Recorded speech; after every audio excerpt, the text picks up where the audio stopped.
Ciao. So good. Today's book is You're Crushing It, Positivity for Living Your Real Life by Lex. Though that you say that you're worried about your sound, because of course I had sound problems yesterday with Mike Rose. I don't think he would mind me telling people that, because I told him on yesterday's show as well. He sends his regards, by the way. Oh, good. Thank you. That's nice. No problem. Chuck Joyner, I said, yeah, I'm talking to Chuck Joyner again tomorrow, because I started the week with Chuck, ended the week with Chuck now, or going to end the week with Chuck. And Mike told me to tell you that you're crushing it, because he heard our conversation earlier this week, but then he heard your conversation with Glenn Fleshman as well, and he said, send my regards to Chuck and tell him I said he's crushing it.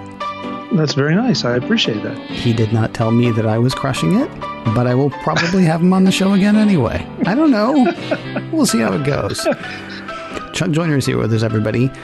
As promised earlier this week, we started a short week of In a Few Minutes with Chuck. We are ending a short week of In a Few Minutes with Chuck.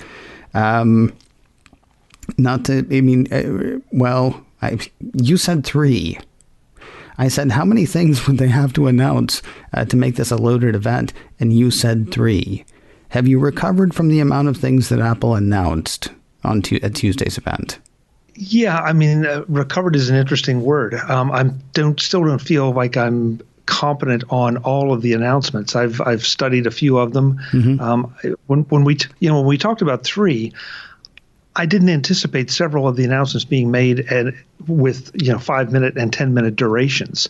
So right, yeah, they went kind of nuts. Now, listen, I'm actually not expecting you to give a dissertation or a well-researched anything on all of it. What I'm really curious about with these conversations this week, because we talked to Allison Sheridan, we talked to Mike Rose, now talking to you. I'm curious what it is that's turned each of you on that you heard. So, out of the things that they announced, and I can run back through the list really quickly just to remind people, although they've heard it a few times this week now. Apple Card Family, the changes in podcasts, the purple iPhone, AirTags, Ted Lasso Season 2, the M1 iPad Pro, the M1 iMac, Apple TV 4K, and the Siri Remote.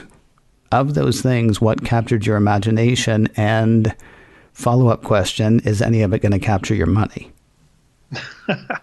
Well, I think it's only fair to say that what captures your imagination captures your money first. The AirTags, don't misunderstand. $100 is not a throwaway thing, mm-hmm. But for 4 of them, I think you almost have to try to get them if you feel like you have any kind of use case at all.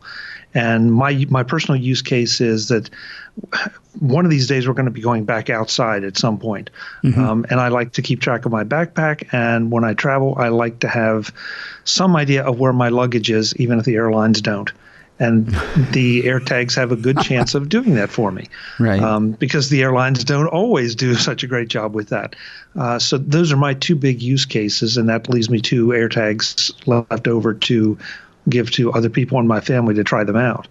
The iPad Pro is really the one that turned my head in a big way, because I believe I said it on the show that I'm in the market for a new iPad. I haven't updated for a lot of years, and I've been looking at them, and I've been doing exactly what we're not supposed to do, waiting, mm-hmm. Especially when the mini LED rumors started circulating, and now that will definitely be on my shopping list. It's a no compromises machine, Ken, and that's one of the things that I'm most excited about on it. With an M1 chip, wow. Well, when you say it's a no compromises machine, though, so the question that I have then is, are you going with the 11-inch or the 12.9 inch with the XDR display? Are you going with the 5G? I mean, while it may be a no compromises machine, there are plenty of choices still to be made. When you're putting together, I don't want to ask you about your dream machine. I'm going to ask you actually what you're getting, if you don't mind saying. What's your plan? No, the plan is definitely a 12.9. I'm still evaluating the 1 terabyte and 2 terabyte. Mm-hmm. And I say that the 2 terabyte seems just ridiculous until you start to shoot any video with that iPad or start to edit any video with that iPad. And then all of a sudden it doesn't seem quite as outrageous.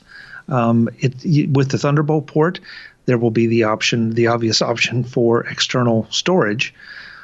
and that's exactly how that's going to work. I'm not quite sure about, but I can't see myself doing less than 1 terabyte to keep the video options open. And the larger iPad. I mean, that's what I've been working with now for a long time as my primary iPad, and so to go to the 11 would just feel a little small. And 5G or not? No. Oh, interesting. No. Okay. No, because I've got an iPhone. I can tether it, and I can have 5G through my iPhone. So I really don't feel the need to be paying any of the cell providers an extra amount of money. However much it is, right? Yeah, I get that. Yeah. I'm curious, so is the iPad your machine when you're out and about and you have desktops at home, or do you also tote a laptop anyplace? No, I tote the laptop. The laptop is my primary driver, but I feel like the iPad it's almost a second work surface.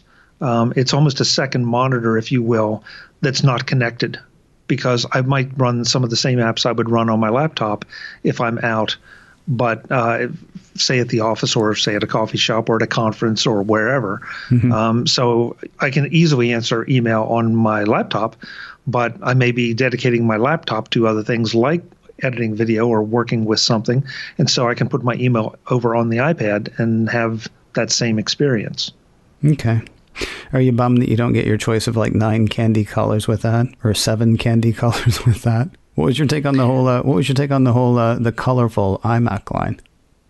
The colorful iMac line. First of all, to answer the first question, no, I'm not really bummed by that because I'll put a case in it or on it anyway. Right. The candy colors is great. This is not the machine for me. I think I've been referring to it, even though it's an M1, I've been referring to it as the consumer iMac. Yeah. Because I think that's the audience for a 24-inch multi candy color iMac. It too is, it does not represent very many compromises. There are a lot of nice features to it. It's just not that pro machine or that much more flexible machine that I would like. So, and right now I'm not going to say I'm content with the laptop I have and the iMacs I have, because you're never completely content. But it's just not the machine for me. Yeah. But it's a perfectly viable machine for a whole lot of people, and I think they'll sell a bundle of them. Yeah, I have absolutely no need for a desktop. I have no need for a desktop computer, and I so want one of those. I'm not getting one. It's fine, but they throw a splash of color on it. Dude, I've never had a purple phone. I've never wanted a purple phone. And they introduced the purple phone, and I'm like, man, I would look really good with a purple phone. I don't need that. Tell me what else. Piqued your interest, or do you want to skip to the presentation itself? Because that's another thing. The more of these presentations that we get, the more interested I am in whether or not we are going to be going back to, hey, everybody, fly out to the Steve Jobs Theater and sit here for 3 hours and then write an article complaining about the fact that you had to fly all across the country to hear about anything. Are we graduating from that now, with the exception of either huge events or maybe even just WWDC one day? Is this the way going forward? What did you think of this event? Or do you want to talk about anything else that they announced before we get there? Listen, all the other announcements are interesting, and we could spend a lot of time on them. The podcast announcement, obviously, for you and I is interesting. I've read some conflicting things on it, and I'm not even prepared. I don't even want to pretend to be able to comment on it, except to say that anything calling attention to podcasts is a good thing. The event, interesting word that you used, graduate. I think maybe we have. I think because, let's face it, what they did in an hour would probably have taken 2.5 to 3 if they had tried to do, but they could pack it in. No pauses for applause. A lot of eye candy, definitely a lot of eye candy. But I think at the end of the day, as we both know, Apple likes to control the message. And this lets them control the message in an unprecedented way for a good reason. The tech press would have been up in arms if they'd tried to make this transition pre-lockdown. But with lockdown, it gave them a perfect example.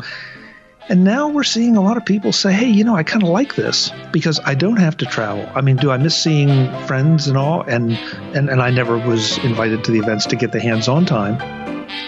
But it makes a lot of sense economically. It makes a lot of sense from a controlling the message standpoint. I think graduated is a good word. I think we have.